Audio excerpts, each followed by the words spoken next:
Carol, how are you? I want to give you a virtual hug.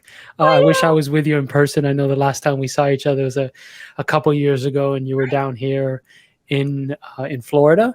And Snow crabs. yeah, snow. That's right. Yeah, what was it? Billy's Crabs, right? Yes. In South Florida, in the Broward County area. Well, I guess we can plug it a little bit there because it was pretty nice, and my dad there goes there quite a bit. But Carol, why don't you take a quick second to kind of just introduce yourself briefly, tell us a little bit about your background, and then we can dig into your book, and then we can do a fun kind of like skit where you kind of help me as an entrepreneur think through some things, really prepare or further prepare for this journey, because it's all about right here, right? It's all about being able to make good decisions, be able to sustain yourself psychologically, of course, physically healthy as well, but psychologically healthy to not only make the best decisions for the business, but also to be able to go through this journey, which is, there's no guarantees and there's really no timeline, right?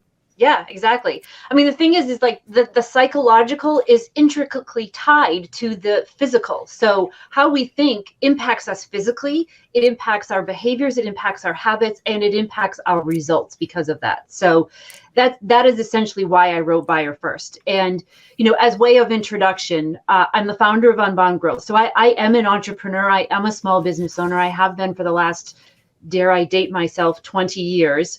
The gray hair has been hidden by very, very good cover up, because otherwise my husband would call it the wisdom halo that I have as a result of being a business owner for 20 years. But when I first started my business, I hated the idea of sales. I hated the perception of the pushy, slimy, sleazy used car salesperson. As Daniel Pink wrote in his book, To Sell Is Human, 7 out of 10 of us, that's what we think of when we think of sales. And I wanted nothing to do with that. And so I did lead generation for companies using inbound marketing, because I thought that the internet was going to make the used car salesperson persona obsolete, which in a way it has, but we still need salespeople in order to help us make decisions today. And that was the hard lesson that I learned early in my business was, if I want to grow my business, if I want to help other businesses to grow, I have to learn how to be able to sell. And it took me hitting rock bottom in my own business to the point where I couldn't afford groceries or Christmas presents for my kids. And I'm sobbing with my husband, like, what kind of mom can't afford to buy Christmas present and groceries for her kids at Christmas time? And started to have to go and look for that dirty word in entrepreneurship, a job. And as a result, my sister introduced me to her boss, who was looking for someone to run the content marketing for their media company. And I wasn't really thrilled with the idea of going and having to look for a job, but I had to feed my family. I had to pay my bills. Yeah. And I thought, well, a lot of entrepreneurs have a gig on the side to keep them going while the times are tough. And so maybe this is just a downtime and I just need to just suck it up and go get the job.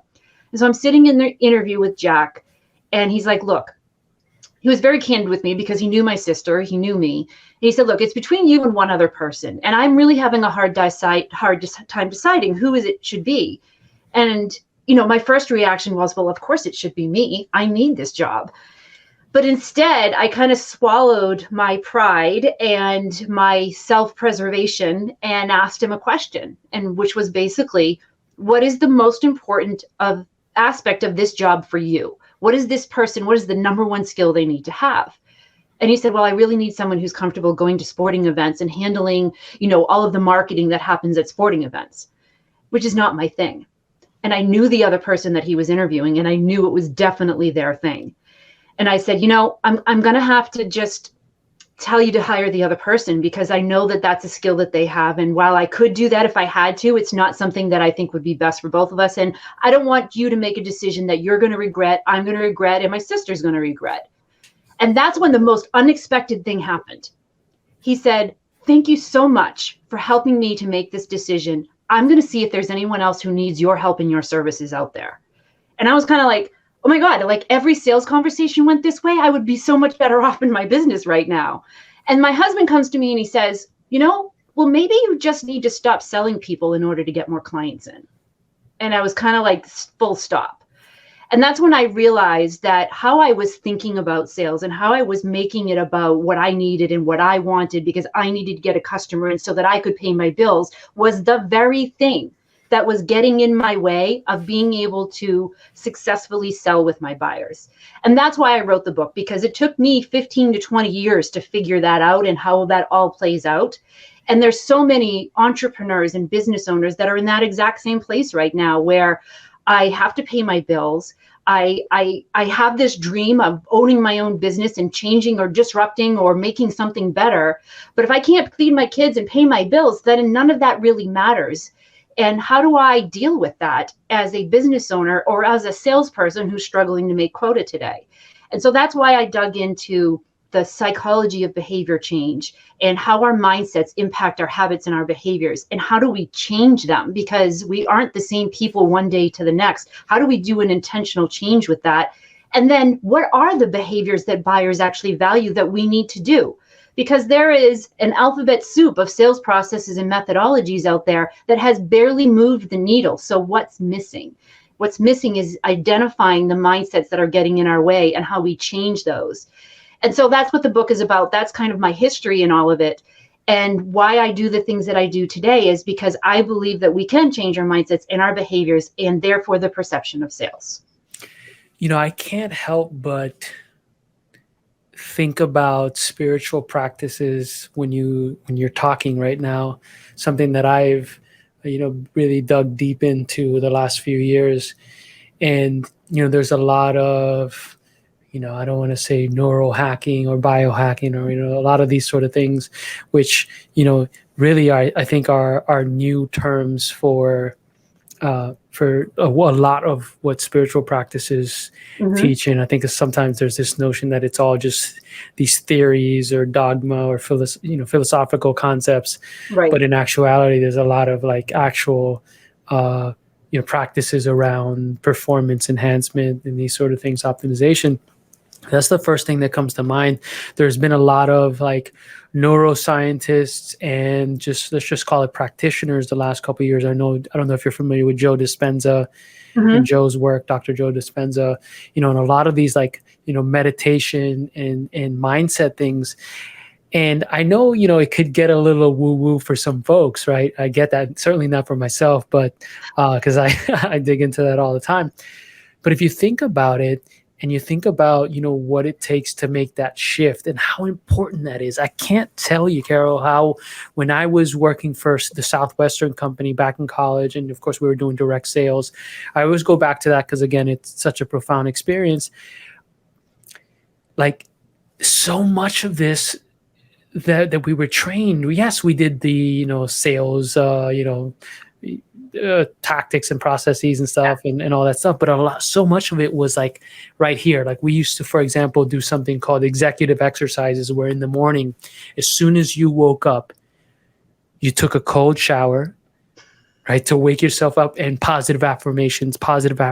In breakfast, you were like consuming motivational speeches, all those sort of things. And there just was a correlation between people who did that and top producers.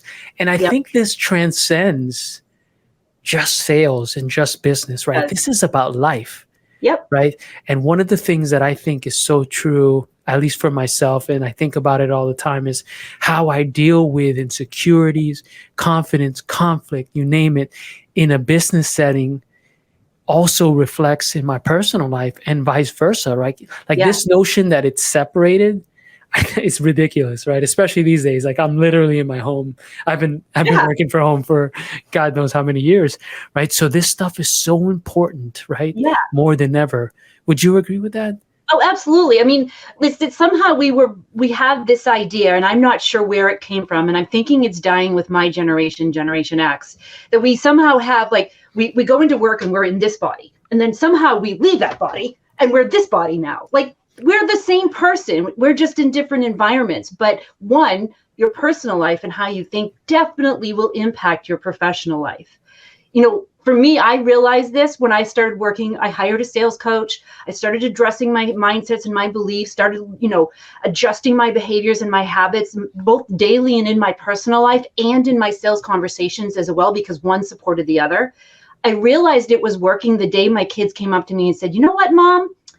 You yell a lot less than you used to." And that was a little bit of a gut punch, because I was like, oh crap, how badly have I screwed you up now? But also realizing that how I am in my personal life is absolutely going to impact my professional life, and vice versa. I have a friend of mine that is a fire chief for a number of years, always used to everybody doing exactly what he said because he was the one in charge. Now he's retired and nobody cares. And he's like having an identity crisis because he doesn't know how to handle that. And so our professional lives and our personal lives, the idea that there is a separation between the two is complete bull hockey, as far as I'm concerned. There is absolutely an integration between the two. And I think it's the top performers are the ones who have understood and figured out not just the balance of that, but the integration of that. Because a lot of the techniques that I talk about in this book about how to change your mindsets and your beliefs come back to self-care routines, meditation, yoga. You mentioned neuroscience, like the neuroscience and meditation, that it actually does rewire your brain. It helps you to process and make decisions in a better fashion. It helps you to control your emotions outside of the meditative process. So absolutely things like that. Now, I've never really been a frou-frou-y woo-woo person. I'm type D-I-A kind of a personality. Like nothing happens unless you make it happen. You've got to work to get things done. And it was really hard for me to actually understand that slowing down, taking better care of myself, putting priorities straight as far as family first and things like that, that was going to impact me and help me to get to the goals that I felt like I was just out of reach, that I kept chasing after, because I thought that somehow that was my definition of fulfillment and success. And that is not at all the case. It's easier to, I think, to continue on a path of just banging that nail in the wood, right? Mm-hmm. Into the board. We feel like we're doing something about it. Right, because we're doing something about it and just going, oh, I gotta keep pushing, I gotta keep pushing. That's much easier than the letting go, right? Like that acceptance. Yeah. The inner work is the hardest work you will ever do. The hardest work I have ever done. Now, and I'm someone who came from nothing, worked 2 jobs, working in my first startup while I was going to school full time, while I was taking care of my grandmother through double knee surgeries. I'm kind of a hustle and grind kind of a person. And so stopping and doing this kind of inner work, this fluffy woo-woo-y stuff that people talk about, I'm like, yeah, I don't have time for that. I'm going to leave that to you. The go hug a tree, have some granola, whatever the case may be. And it just wasn't my thing. And so it still is difficult for me. Like I literally had to make myself go do yoga this morning. It's not like a skipping through rainbows and puppies and Play-Doh. It's hard to make yourself do the things that are good for you because our brains get in the way. Let me ask you something from your perspective, and I know you've done a lot of research. In fact, our mutual friend Mark Roberge calls you the psychologist of sales or sales therapist, right? I feel, and I was just having a conversation with my cousin who's like, you would consider her like a celebrity. She does her show, it has like Shaq on it and, all these celebrities all the time. So you would see her on cable TV and etc. So she's seen some pretty decent success in a way that is so ego driven, right? Mm-hmm. Like one thing is to be behind the scenes coding something or whatever, right? Like building something behind the scenes. Another thing is to be on TV, like modeling also is another, like you have to, deal with the impact of the ego.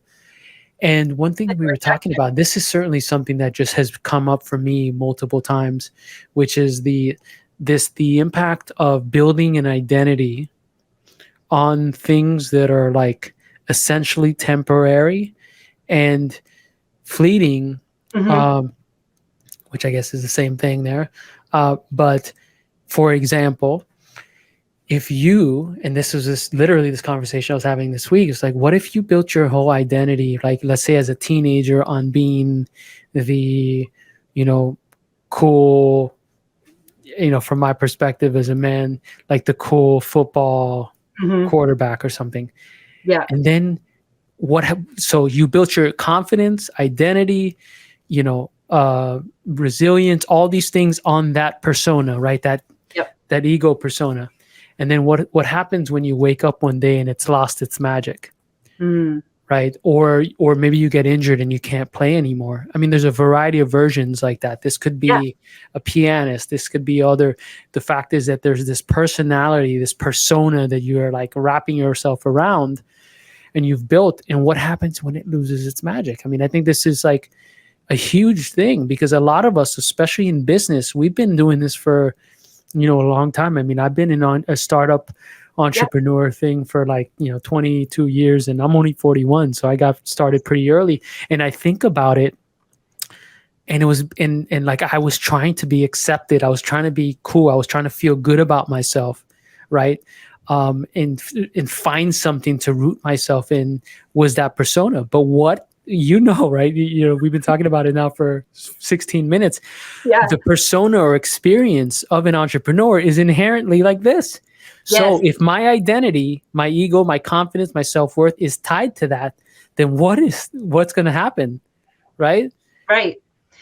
See, for business owners and entrepreneurs in sales, one of the mindsets or belief systems that I evaluate for when I'm working with a coachee or a trainer and is the mindset of the need for approval. That's what we call it in the sales world. Now, when you hear that, you think need for approval, people need to like me to buy from me. But what it really is a validation system that doesn't serve us, that identity, that ego that you're talking about. We want people to see us in a certain way. Like I've always wanted people to see me as smart. When people would say, "Oh, you're so pretty," I'd be like, "Yeah, but how smart am I?" That was my validation. That was the approval that I needed. And so in entrepreneurship, in business ownership, if your need to be seen a certain way is tied to the service that you're offering, the product that you're creating, the success of your business, and you start facing rejection in sales, or you start getting into a sales conversation and suddenly that conversation starts to become all about you, all about what you think and about what you want because you want them to see you a certain way. I actually, we mentioned Mark Roberge at Harvard Business School, and I do sales coaching there for his entrepreneurial MBA class. And the first year that we did it, the students would go in and they would do the recordings of the video role play. What was interesting, though, is they would go into these conversations before they went into their buyer and seller role, and they would just have a normal, like you and I, back and forth, friendly, everyday kind of a conversation. As soon as they started to get into the buying and selling roles, it was like they put costumes on and became completely different people. And, talked too fast, never asked a questions, went right into their pitch. And I remember this one student, I was giving him some pushback as to why he didn't ask any questions during the conversation. And he's like, "Well, isn't that what you're supposed to do? Give them the value proposition, you tell them why they should buy and ask for the business." He's like, "If I ask too many questions, won't they think that I don't know what I'm talking about?" Just that one simple belief prevented him from asking questions in a sales conversation, which that's kind of your number one job to do. And because of that belief, he thought that he would be seen in a certain way. And because he didn't want to be seen that way, he didn't do the thing that he knew he should do because they taught it in class, but he resisted the idea of doing it. How does that get in our way as being a business owner and an entrepreneur when it's not just someone else's stuff that we're selling? We're selling our life's work. We're selling our belief system. We're selling how we feed our families. So that need for approval to be seen a certain way gets ratcheted up even more so when we're selling ourselves, which then triggers other things like getting emotionally involved or excited or overwhelmed or frustrated in our minds and not being in the present moment. Or we think of money as something that we shouldn't be discussing with people because it's rude, because we were brought up that way. These are all some of the everyday mindsets that we grew up with as human beings that in the context of sales gets in our way of listening to them, of asking good questions, of being able to push back when I think, I know that this is how you're thinking about this, but did you know that? And challenging the way that they're thinking about things. We won't do that because of the belief systems that we have, the ego, the identity that you just mentioned, like the football player who can't let go of the good old days, or the valedictorian who was, top at their high school in the country, but now they're at this much bigger school and nobody really cares how smart you think you are. There's identity crisis that happens there because we've tied it to something. And it also, I think, ties back to the idea of having an open mindset versus a closed mindset. A closed mindset said, this was my glory days. It's never going to get any better than that. I've lived it. It's gone. It's past. And I'm just going to have to deal with whatever I get because I can't do anything more than that. Whereas the open mindset says, that was then, this is now, what's next? And what do I need to learn how to be able to do this? Maybe I'm not good at sales right now. Yet is the key word for an open mindset. I love that. Again, if we could, I feel like we could talk for like 5 hours on this. This always happens. We have. I think we have. Yeah. I was chatting via text message with an old friend who's become, very financially successful and has had a couple, exits in the whole story. And we were talking about how much we miss the old days. And it was like, well, what old days are we talking about? Is this pre you becoming a gazillionaire? And before there became an expectation that we had to become successful, or we had to continue to be successful, or continue to do big deals and continue to be on TechCrunch and et cetera, et cetera. Mm-hmm. And, we didn't answer that question. I didn't ask that question. This was just stuff that's coming to me now as I think about it. Because, my response to him, I think he was like, will it ever be the same? Or I don't know if I texted, I got to look at the text, but it was like, he basically was like, we were asking ourselves, would it ever go back to that? Right.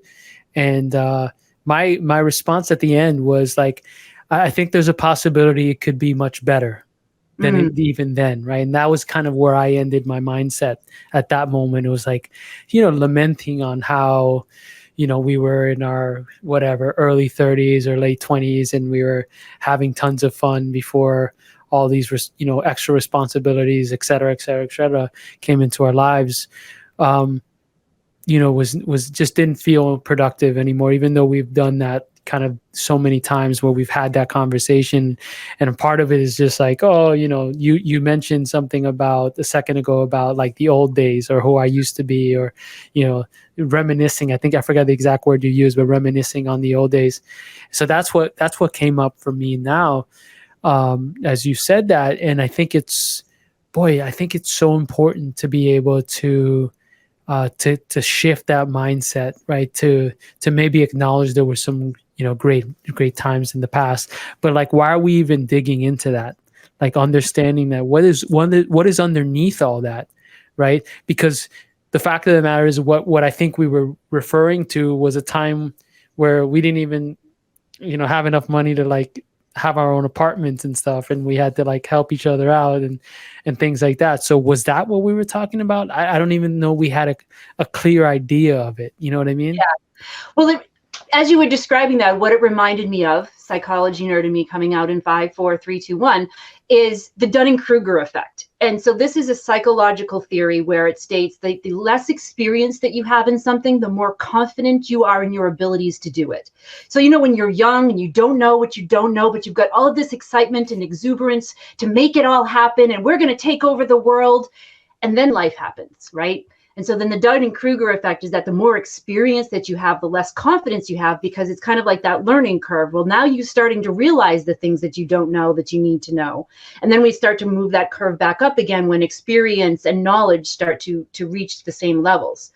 So what's interesting is that when you think about that, you're in this kind of ignorant stage, and it's not like we lie to ourselves that we don't know what we don't know. We truly believe that we can do these things that we've never done before. And it's that excitement and that kind of, we can do this. I think that's what we think of when we think of the good old days. Like I think back to when I graduated high school and I was going to just was going to go to the city. I was going to become Lois Lane. I was going to be this investigative journalist who traveled the world and revealed the truths and all of the atrocities that, big blah, blah, blah. And, and then I realized, oh, it's big companies that own the media, and you basically say what they tell you to say. And so this whole idea that I had is not exactly that. So that's kind of an example for me of like that Dunning-Kruger effect. But that moment when I was so excited about how it was going to disrupt everything and change the world and ignored all of the evidence contrary to that, that was my Dunning-Kruger effect. They call it Mount Stupid in psychology, where you are like, at the top of your confidence and you have absolutely no idea what's going on. Wow. I feel like you've been reading my mind, because I was on a podcast, I don't know, recently as a guest, and I almost felt a little insecure after it. I did, because I was like, boy, I was so honest. Because the host was asking me about people that I met in Silicon Valley over the last 20 years and all this stuff. And I couldn't even come up with an answer, because it was just like, it didn't even matter to me. I think he was trying to like highlight some certain things. And he was asking me, advice that I would give founders and things like that. And again, I was like, boy, you know what? I thought that as time progressed, that you would get more confident and more certain about your knowledge because you have more experience, right? To your point right now, right, around that theory. And it was like, and what I told them was, I don't know. I feel like at this point, there's more unknowns or more of an acceptance that this journey as an entrepreneur is largely going to continue to be in a journey, which is part of the excitement anyways, right? If you think about it. Right. But also this idea that what I said to him was, what I tell entrepreneurs and what I tell myself every 30 minutes is, it's right here, right? It's right here. How do we build the resilience, the habits, the strength, the grit to be able, and peace, right? The acceptance of oneself and of God or the universe or the flow of how things are. And so you're not living in such a rigid, resistant kind of environment. I think that was my response, Carole, was like, that's what it was. It wasn't like, oh, you send 8x12 email cadence and do this, this and that and all that. I was like, I actually don't know. I know you got to do you got to do these things, right? Figure out what's effective. But 10 years ago, I would have been like, and I remember I've advised so many startup founders and some that have become wildly successful.